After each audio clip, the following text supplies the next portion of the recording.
Josiah thinks she'll be a client." "I've never known him to be wrong. Do you have any idea what this is about?" Geoffrey asked. "None whatsoever. Now that I think back over the conversations we had on the ship, I realize how seldom Claire spoke about herself. I don't think I know much more than what Aunt Gillian was able to tell us. She's been a cover singer in opera companies in London and several European cities. Everyone expects she'll join the ranks of the divas before too much longer." "Is that what opera understudies are called? Cover singers?" Josiah served them coffee, warm milk, lumps of brown sugar, and a plate of pastries from a German bakery he passed on his way to work every morning. "Exactly. I hadn't mentioned her before the tickets came because I thought it was likely to be one of those shipboard friendships that doesn't persist on the land," Prudence said. "We met Miss Buchanan when we stayed with Aunt Gillian in London. It was a very long month. I don't think there was an exhibit or gallery anywhere in the city we didn't visit." "Don't forget all the parks and museums," Geoffrey put in. "I've never been so wet and cold in my life." "You didn't complain about it then." "It would have been churlish, and Lady Rotherton is not the type to tolerate bad manners." The week before we left, we went to Covent Garden to see a performance of Bizet's Carmen. Miss Buchanan was the cover singer for the title role, but she was buried in the chorus that night. There were always galas after a performance. Aunt Gillian brought us as her guest to one of the most exclusive. The Prince of Wales was expected, but I don't think he ever appeared. Did he, Geoffrey? "You would have remembered if he had." The hostess at these affairs usually invites one or two members of the opera company. It's a sing-for-your-supper command performance. Claire told me later that no one turns down an invitation, even though they know they're only there to provide free entertainment. She said there's always the chance someone important will hear her sing and realize she's as good as the diva she's covering. Many of the younger women singers hope to snare a patron or protector. The hostess had requested arias by Donizetti and Rossini, so that's what she sang.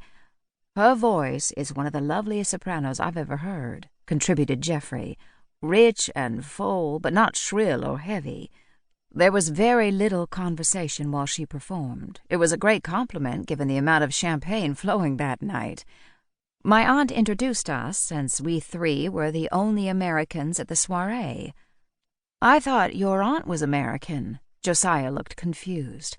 "She was American a very long time ago. Now she's more English than the English," Prudence said. She couldn't remember whether the topic of her mother's sister had ever come up in the office. She thought it probably hadn't. Josiah was notoriously Anglophile. He would have remembered every detail of Lady Rotherton's story. "Aunt Gillian married a title 20 years ago, well before Jenny Jerome made it the thing to do. Willie, as she always calls him, was chasing her fortune, and she was in the mood to be caught. He died in a shooting accident, and she became the Dowager Viscountess Rotherton within a year of the wedding. Since she hadn't given birth to an heir, the estate and the title passed to a distant cousin, but there was a clause in her marriage contract stipulating the return of her dowry and giving her tenancy of their London house for her lifetime. She didn't remarry, nor did she come back to America to live. Aunt Gillian is the kind of woman who takes carefully considered chances that usually turn out to be sure things. My father told me that within a few years of Lord Rotherton's passing, she doubled and then redoubled the value of her portfolio, with no guidance except the financial section of the London Times and shrewd common sense. He said she thinks of herself as a Hetty Green, with good jewelry and a title.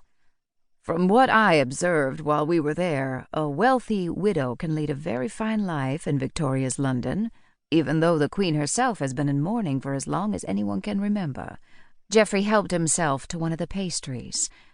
"Gillian returned to America only twice after she married, once to dance at my mother's wedding, and then to mourn at her funeral.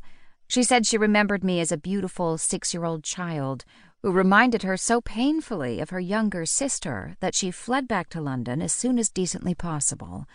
Prudence paused. "Nevertheless, she offered to chaperone me here in New York. I couldn't decide whether she's become bored with London society or tired of the winter weather." "You turned her down?" Josiah's sense of what was fitting and proper had long been offended by Miss Prudence's decision to live alone after her stepmother's fortuitous death.